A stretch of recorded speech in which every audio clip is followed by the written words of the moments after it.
Jumpa lagi di channel Kerot Susu. Novel Dr. Genius Fang Qiu. Bab 309. Pada usia pemberontakan remaja, beberapa anak akan selalu memperlakukan anak-anak dari keluarga lain seperti anak-anak untuk melampiaskan kemarahan dan kecemburuan mereka. Tidak ada keraguan bahwa Fang Qiu adalah orang yang tidak disukai anak-anak lain. Setelah didiagnosis oleh Fang Qiu, para tetangga pulang dan tidak bisa berhenti memujinya. Sementara itu, mereka mulai menyalahkan anak-anak mereka sendiri karena mereka tidak sebagus Fang Qiu. Akibatnya, anak-anak tetangga penuh amarah dan frustrasi. Beberapa dari mereka bahkan mengklaim bahwa mereka perlu mengajar Fang Qiu pelajaran untuk melampiaskan kemarahan mereka. Oleh karena itu, sejumlah orang mulai bertanya tentang Fang Qiu. Namun, mereka tercengang ketika mereka tahu siapa dia. Fang Qiu adalah seorang mahasiswa dari Universitas Pengobatan Cina Jiangjing. Berdasarkan informasi positif, banyak dari mereka teringat pada pria yang memenangkan Feeling Pulse Challenge dan menjadi begitu populer di internet. Pria bernama Fang Qiu juga belajar di Universitas Pengobatan Cina Jiangjing. Mencari informasi lebih lanjut, mereka menemukan bahwa hanya ada satu siswa bernama Fang Qiu di UJCM, yang berarti anak tetangga mereka adalah satu-satunya. Setelah mendengar berita itu, semua anak di lingkungan itu terkejut. Itu dia. Tidak heran dia sangat bagus dalam bidang kedokteran. Ini Fang Qiu. Menyedihkan karena aku tidak mengenalnya sebagai tetangga. Aku tidak menyangka bahwa bakat seperti itu benar-benar hidup di daerah kecil ini. Setelah berdiskusi satu sama lain, mereka memberitahu orang tua mereka tentang informasi Fang Qiu, terutama menekankan Feeling Pulse Challenge untuk menunjukkan kepada mereka bahwa Fang Qiu adalah bakat luar biasa yang tidak dapat bersaing dengan orang-orang biasa seperti mereka. Orang tua itu terkejut ketika mereka mendengar itu. Banyak dari mereka bingung tentang keterampilan Fang Qiu di tempat pertama, bertanya-tanya bahwa dia hanya seorang siswa normal yang baru saja belajar sesuatu tentang pengobatan Tiongkok. Mereka tidak tahu bahwa Fang Qiu adalah sosok yang sangat berbakat. Dia sudah mendapatkan popularitas di seluruh penjuru negeri, belum lagi kota kecil ini. Jelas, dari penampilan Fang Qiu akhir-akhir ini, ia benar-benar hebat dalam praktik kedokteran. Tiba-tiba, semua orang tua di lingkungan itu berhenti menyalahkan anak-anak mereka. Sebagai gantinya, mereka mencoba mencari cara untuk lebih dekat dengan Fang Qiu. Akan lebih mudah bagi mereka untuk menemui dokter jika mereka meningkatkan hubungan mereka dengan keluarga Fang Qiu.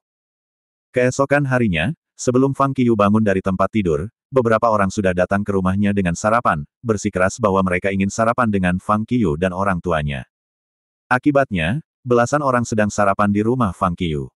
Saat makan siang, lebih banyak orang datang ke rumah, membawa makanan mereka.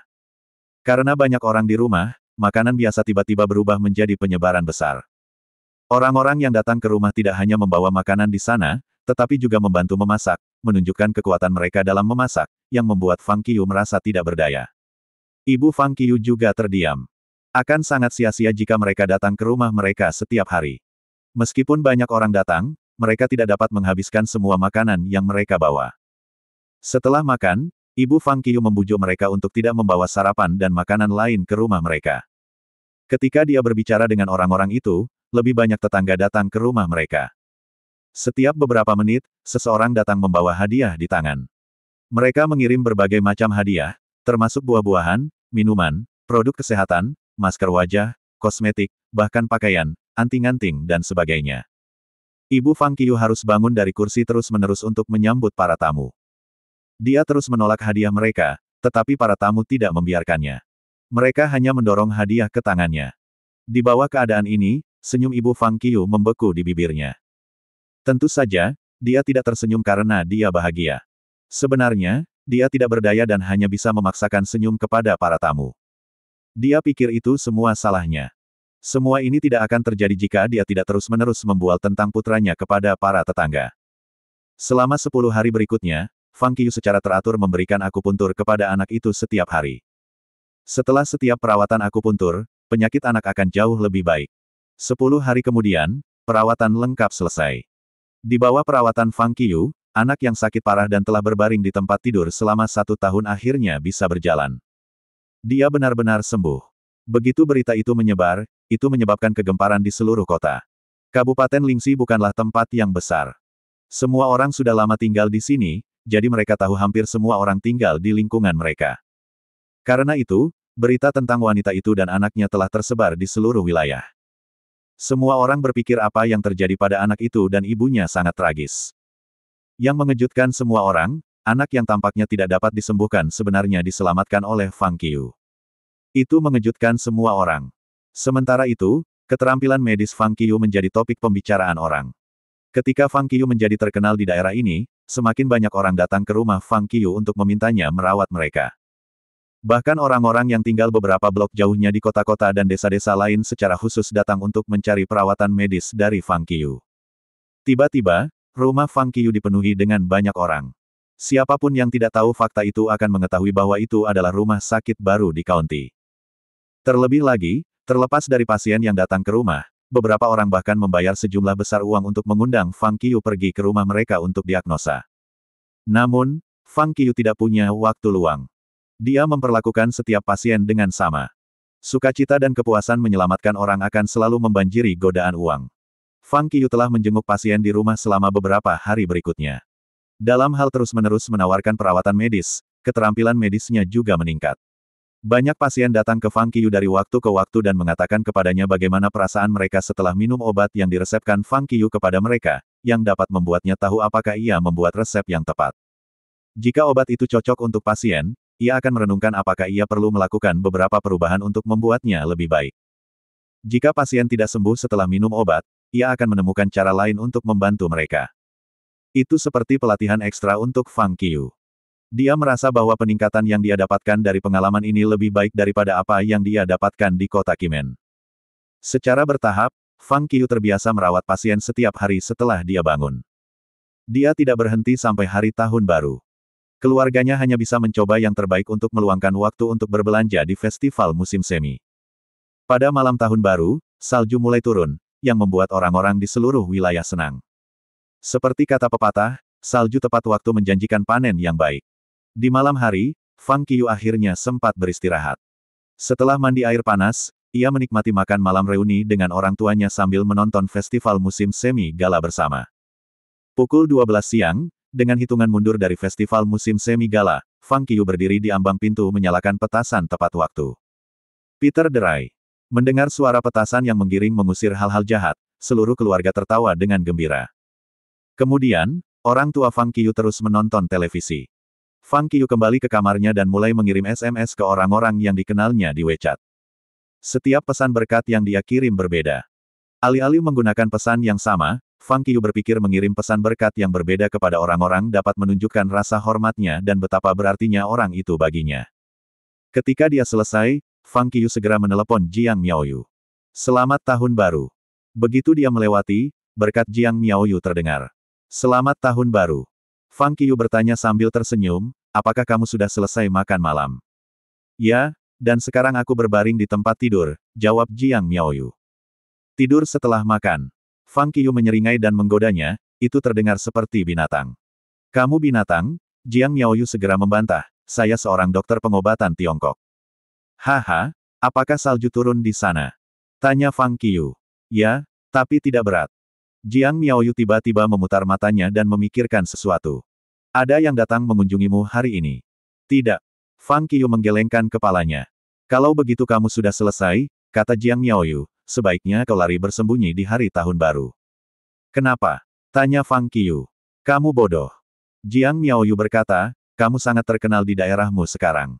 Anda telah menghabiskan seluruh liburan merawat pasien secara gratis. Orang-orang akan berpikir Anda baik hati karena tidak menagih mereka. Karena tahun baru akan tiba, mereka yang berhutang budi kepada Anda pasti akan datang untuk mengunjungi dan menunjukkan rasa terima kasih mereka kepada Anda. Kalau tidak, mereka mungkin khawatir Anda tidak akan membantu mereka di masa depan. Ketika Fang Qiu menemui pasien akhir-akhir ini, mereka sering berbicara di telepon. Karena mereka menjalin hubungan, tidak akan pernah cukup hanya dengan satu panggilan sehari. Karena itu, Jiang Miaoyu tentu tahu apa yang dia lakukan selama liburan. Yah, kamu benar. Fang Qiu tersenyum masam. Mereka mengobrol lama sebelum menutup telepon. Tetapi tepat ketika Fang Qiu turun dari telepon seluler yang dia lemparkan ke tempat tidur tiba-tiba berdering lagi. Dia mengangkat telepon dan melihatnya. Itu Jiang Mengji. Halo. Dia mengangkat telepon. Selamat tahun baru. Suara Jiang Mengji datang dari sisi lain. Selamat tahun baru, jawab Fang Qiu sambil tersenyum. Dan kemudian, ada saat hening. Jiang Mengji mengangkat pembicaraan lagi dan berbicara dengannya sebelum menutup telepon. Di TV di ruang tamu, festival musim semi gala sudah memainkan lagu Unforgettable Tonight. Mendengarkan musik yang datang dari ruang tamu, Fang Qiu meletakkan telepon di bawah bantalnya, dengan nyaman berbaring di tempat tidurnya, dan menyaksikan salju turun sangat deras di luar. Tahun baru akan datang. Pada hari tahun baru Imlek China, orang-orang sudah datang ke rumahnya sebelum Fang Qiu bangun. Fang Qiu bisa mendengar suara-suara di ruang tamu dengan jelas karena kamar tidurnya ada di lantai pertama.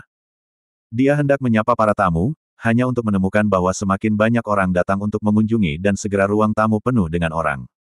Pada tingkat ini, mereka bahkan tidak akan memiliki ruang untuk berdiri dalam 2 jam. Memikirkan hal ini, Fang Qiu berubah pikiran. Dia membuka jendela kamarnya dan menyelinap keluar untuk bergaul dengan teman-temannya. Itu lantai pertama, yang tidak tinggi sama sekali. Karena itu, tidak akan membuat orang tuanya khawatir. Pada hari kedua tahun baru Imlek, tiba saatnya untuk menghubungi dan mengunjungi kerabat. Karena itu, dipaksa oleh orang tuanya, Fang Qiu mengendarai mobil untuk mengunjungi kerabat mereka. Mengemudi keluar dari county, mereka tiba di daerah pegunungan. Jalan itu diblokir. Sama seperti Fang Qiu hendak turun dari mobil untuk bertanya apa yang terjadi, deru mesin terdengar tiba-tiba. Terima kasih masih bersama channel Carrot Susu. Bab 310. Gemuruh. Raungan besar mesin terdengar dari salju.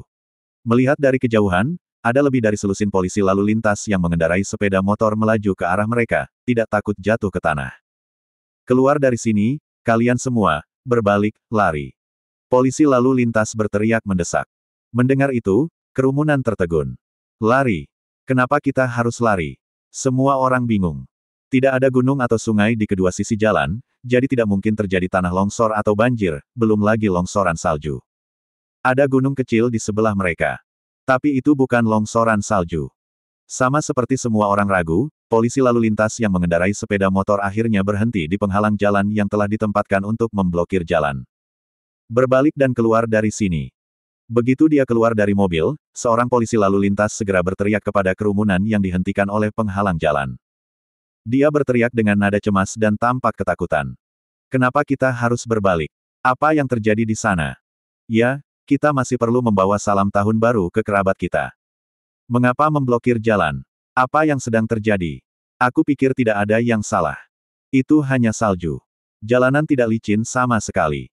Tidak perlu menghalangi jalan, kan? Tuan, tolong turunkan penghalang jalan dan biarkan kami melewatinya.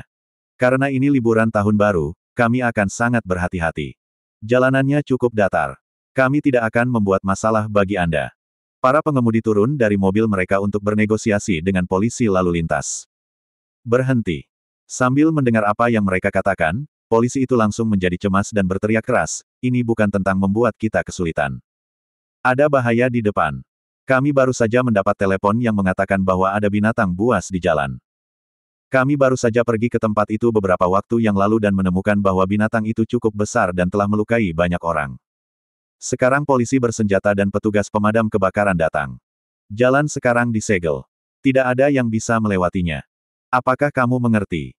Jika kamu mengerti, berbalik dan pergi dari sini segera. Siapapun yang membuat masalah tanpa alasan akan dianggap menghambat polisi dalam menjalankan tugasnya. Ketika itu keluar, para pengemudi tertegun. Tanpa daya, mereka hanya bisa berbalik dan kembali ke jalan lain. Fang Qiu juga masuk ke dalam mobil. Ayahnya mengantar mereka kembali ke jalan yang mereka ambil sebelumnya. Tunggu. Dari apa yang dikatakan polisi lalu lintas tadi, Fang Qiu mengetahui bahwa ada binatang buas raksasa yang menyerang orang di jalan di depan. Dalam keadaan normal, jika itu hanya singa atau harimau, mereka tidak akan membutuhkan begitu banyak orang untuk menanganinya. Sekarang ada penghalang jalan, pasukan bersenjata, dan petugas pemadam kebakaran. Menilai dari situasi ini, binatang yang dibicarakan polisi itu bukan hanya binatang biasa.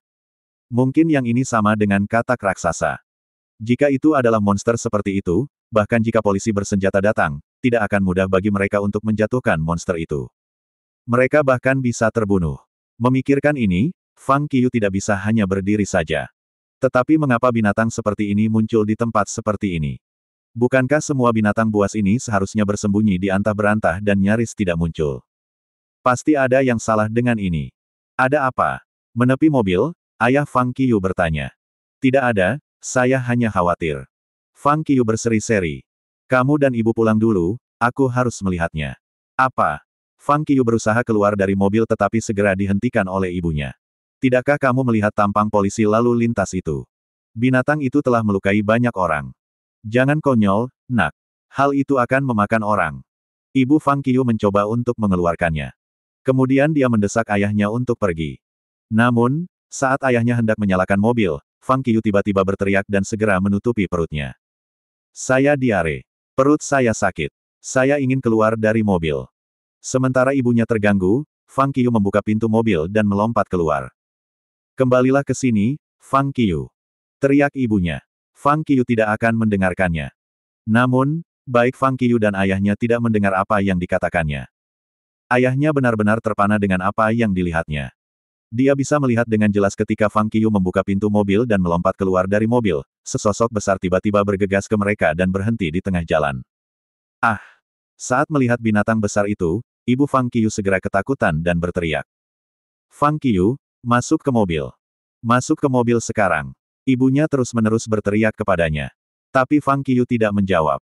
Berdiri di depan mobil, Fang Qiu menatap binatang besar itu. Ketika Fang Qiu melihat lebih dekat, dia menemukan bahwa binatang itu tampak seperti seekor hiena yang tinggal di savana Afrika.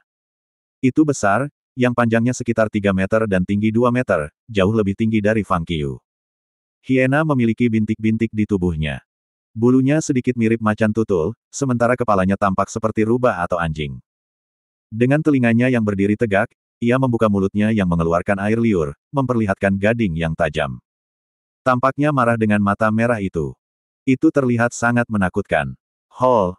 Tiba-tiba itu terdengar seperti serigala. Sepertinya akan menyerang.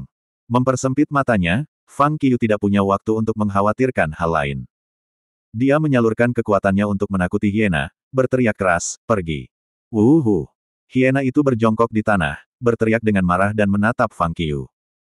Tapi itu tidak berani menerkam karena bisa merasakan kekuatan yang sangat berbahaya dari Fang Qiu. Kekuatan itu memaksanya untuk tetap diam, yang begitu kuat sehingga tidak tahan lagi. Melolong. Setelah beberapa saat, hiena raksasa itu berteriak dan berbalik untuk lari. Melihat itu, orang tua Fang Qiu akhirnya lega. Keduanya ketakutan. Hiena itu tampak seperti akan memakan Fang Qiu hidup-hidup, yang membuat mereka memiliki hati di mulut mereka. Fang Qiu, kembali ke sini. Masuk mobil sekarang, teriak ibunya. Fang Qiu, yang akan mengejar hiena, berbalik sekaligus dan berkata, kamu pulang dulu, dan aku akan kembali sendiri nanti. Saya perlu berurusan dengan binatang itu. Lalu dia bergerak dan berjalan menembus salju. Untuk menghibur orang tuanya, Fang Qiu juga secara khusus menunjukkan metodenya untuk menginjak salju tanpa meninggalkan jejak. Ibu Fang Qiu sangat ketakutan. Dalam sekejap mata, Fang Qiu telah berlari lebih dari 10 meter. Melihat putranya menghilang dari pandangan, dia sangat cemas. Jangan khawatir. Ayah Fang Qiu cepat memeluknya dan menunjuk ke salju. Kamu melihat. Putra kami tidak hanya menakuti monster itu tetapi juga tidak meninggalkan jejak ketika dia menginjak salju. Dia tahu apa yang dia lakukan.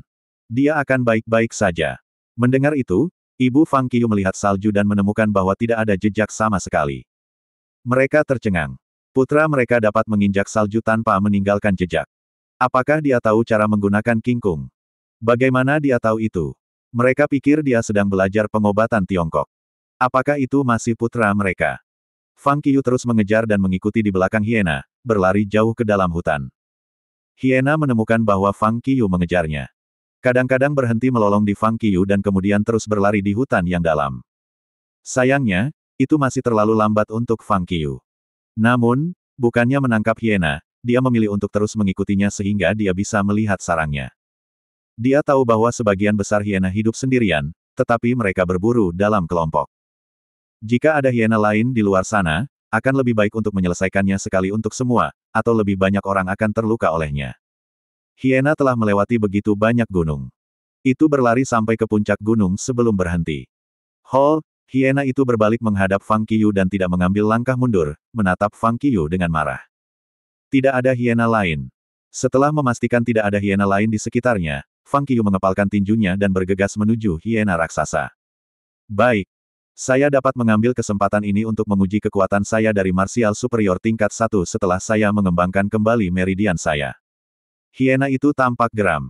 Tanpa ragu-ragu, Itu langsung menerkam Fang Qiu. Itu memiliki cakar yang sangat tajam dan bergerak cepat, yang jauh lebih kuat daripada Long Boan, yang sudah berlatih cakar naga ke tingkat tertentu. Melawan hiena, Fang Qiu tiba-tiba menyadari meskipun hiena ini begitu besar, itu bisa menyerang dengan cepat dan fleksibel. Sementara itu hanya mengulurkan kaki kirinya, kaki kanannya siap menyerang. Tepat sebelum meletakkan cakarnya, setengah dari tubuhnya segera berbalik, siap untuk meluncurkan serangan berikutnya. Menghindari dua pukulan dari hiena, Fang Qiu hendak memukul dadanya. Namun, ketika kaki depan hiena hanya jatuh ke tanah, kaki belakangnya menerkam dan menyerang dengan ganas ke arah Fang Qiu. Fang Qiu terkejut dan langsung mundur selangkah. Ketika dia melakukan itu, hiena segera menerkamnya lagi. Kali ini, ia tidak hanya menggunakan cakarnya. Itu juga menyerang dengan mulut dan ekor dengan kecepatan luar biasa, yang secara langsung menekan Fang Qiu. Hiena itu menyerang dengan marah. Yah, aku terkesan. Fang Qiu tersentak dan terkejut bahwa hiena begitu kuat. Namun, itulah yang diinginkan Fang Qiu. Jika dia ingin mengalahkan hiena, dia bisa saja menghancurkan hiena dengan seluruh kekuatannya. Tetapi dia tidak melakukan itu, karena dia merasakan tekanan besar pada hiena ini. Di bawah stimulasi dan kekuatan tekanan, Fang Qiu jelas merasa bahwa ki internalnya yang disimpan di paru-paru meridian Hentaiyin mulai menunjukkan kecenderungan untuk mengembun. Fang Qiu terkejut. Ketika tekanan dari hiena meningkat, ki internal meridiannya mulai mengembun. Sementara itu, Fang Qiu tetap harus ditekan. Untuk beberapa alasan, hiena tidak bisa berhenti menyerangnya. Setelah beberapa lama, ketika ki internal di tubuhnya sepenuhnya kental, dia sangat dekat untuk membuat terobosan. Tapi kecepatan kondensasi melambat, dan dia tidak bisa memperbaiki ki internalnya lagi. Fang Qiu kemudian berbalik untuk menyerang, mencari saat yang tepat untuk langsung memukul kaki belakang hiena.